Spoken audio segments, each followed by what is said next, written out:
fan hobbyists around the world. My name is Doug. Welcome to the Full Earth Workshop, where today we super detail a post-war Lionel locomotive.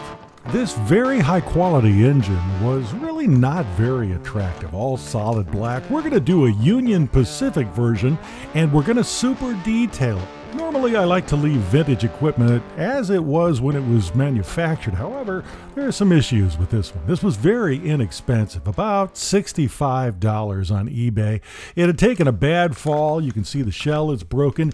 Even a flange on one of the drive wheels was broken, and you can see there's also a lot of wear on the electrical rollers. When we take off the broken shell, the chassis looks great and it runs well. It runs perfectly forward, reverse. It also has a good E-unit. The bell rings as it runs around the track. One light bulb is burned out, the other one does work. So overall, we've got something really good to work with, and I don't feel bad about modding this and actually making it much higher detail than it was back in 1954. This shell actually can be saved, so I will probably do some repairs and maybe put it back on the market. This is one part that would be very difficult to find. It is the latch mechanism. It holds the front and the back of the shell in place.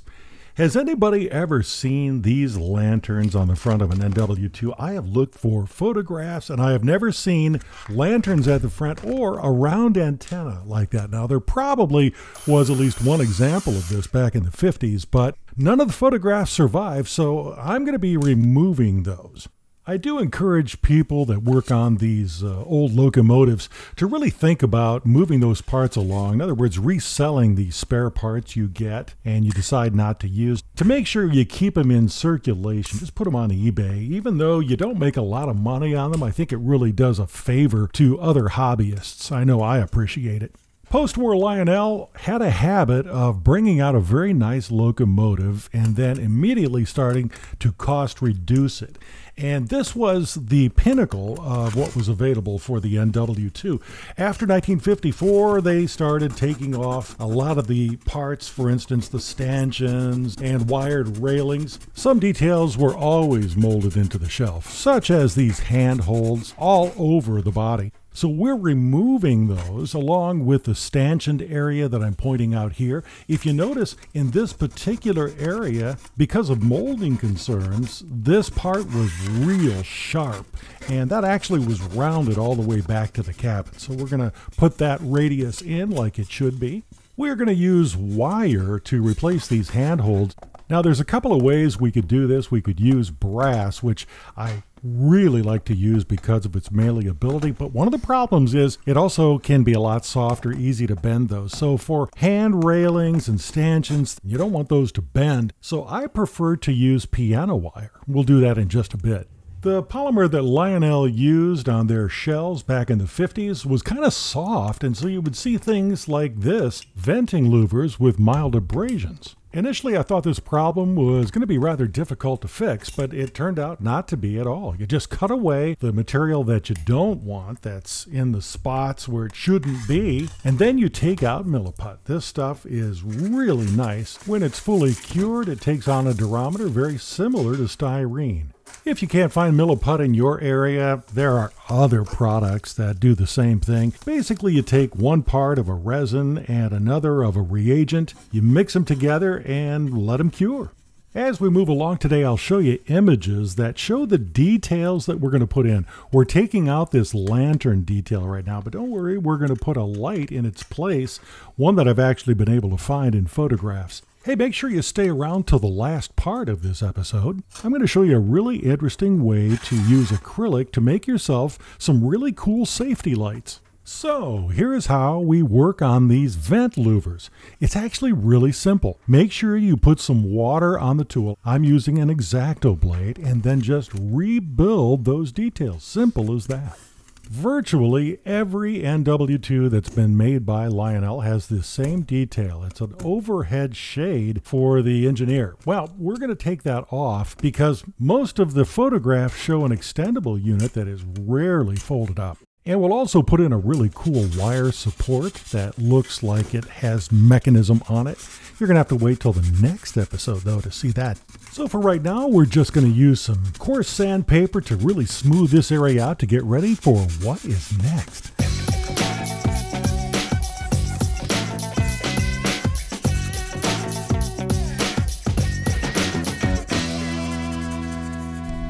The cabin roof of this NW2 is just not very interesting. Except in some of the photos we see conduit and different pieces of equipment have been mounted there. We're going to put that conduit here that could run some wiring to the horns. It could run power to some safety lights. So this is going to add some real interest to that area. And this is very simple to do as well. You just take your jewelry pliers that have the radiuses and start bending. And truthfully, you don't even need a sketch. Now, to hold it down, I just drilled holes on either side, put some wire through, twisted, and then just set it with some CA glue.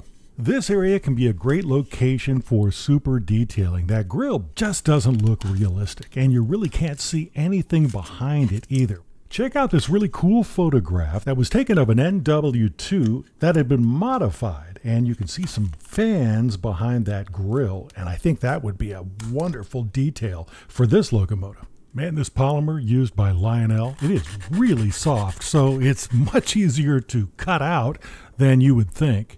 Here's a fun detail that a lot of hobbyists decide to put into their locomotives. These are the handrails that are used all over this locomotive. Instead of using brass, remember we're using piano wire, and this stuff is actually kind of difficult to bend. Very hard material, but once it's in, you'll certainly be able to handle it without worrying about any kind of damage. You'll see there are 2 handholds up on the top section, and then there will be 3 on the side for climbing. If you have some hand strength, it's really a good idea to try to bend more than one of these supports at the same time to make sure that they're all the same size. Now, instead of using a power drill or a rotary tool, I like to drill these holes by using a pin vise. Plastic this soft can melt just too easily by using a really high-speed tool. This low-speed tool is low-tech and it works great. Now, after putting these in, you'll want to take your X-Acto blade and use that to space them out correctly before putting them into place permanently with a CA glue. Here you can see the 3 handhold steps on the side. I made sure that I drew out exactly what I wanted to do first and where I wanted to put the holes, because I made all of these steps together just as accurate as possible. If I had to pick just one detail to put in, I think it would be these handrails. They really help these units to look scale, especially since these are O scale. Now, back in the 40s and 50s, when these were made, scale models were just not as detailed as they are today. Now you see HO trains that are just of unbelievable detail. I think that's why these O gauge need to step up. One thing about this shell I just don't like is the panel lines stick out instead of going inward. That was just an opportunity for Lionel to make the tools last longer, but I think we're really going to have to step up here with our handles. We're going to take off all of those details of the handles, and you'll see this shell is going to be very close-up friendly and look extremely realistic.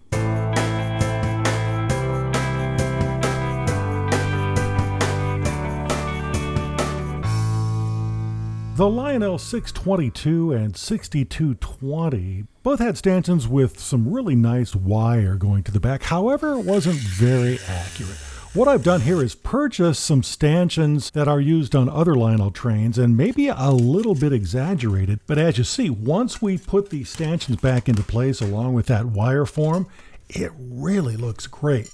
One of the things that Lionel did to make it a little easier to manufacture it, they had the wire going through all of those stanchions and into the cab. That's not the way it actually works. It actually bends before that point and goes into the engine compartment instead. But as you can see here, it also is a bit more difficult to get those wires placed correctly, and then just a little crimp on the end makes it tuck in beautifully. Just do something similar in the front and we are done.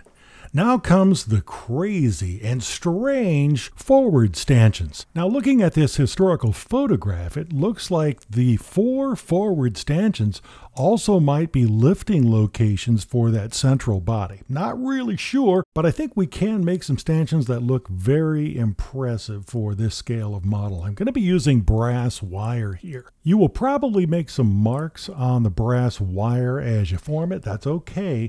We'll go back later on with some some 400 sandpaper and sand it smoothly. You have to do 4 of these and have them look identical to each other to put them in. And that's kind of the difficult thing about it. But once they are done, you just slip them into place. They will snap in. And I think you'll be surprised at how beautiful they look. We will spray them, of course. It'll be body color in the final project, but it will look very, very scale. You can see that the tool makers for Lionel tried their best to put it into the tooling, this stanchion detail. However, no cigar. When you actually make the parts and actually put them into place, they look real. Very nice. And after about a minute or 2 of fiddling, we finally have these front stanchions in the place that they look best. We're going to take some CA glue and make sure they stay.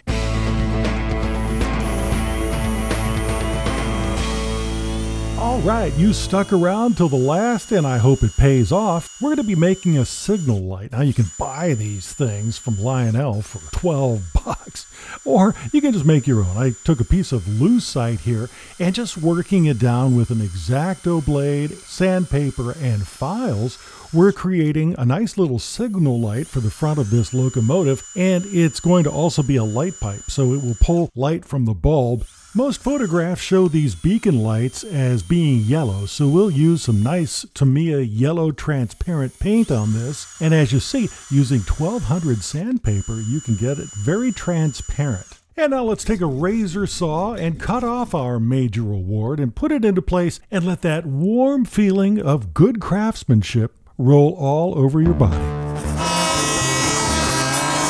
We're not done with this thing. We're just getting started. We have more super details coming up in part 2. See you then.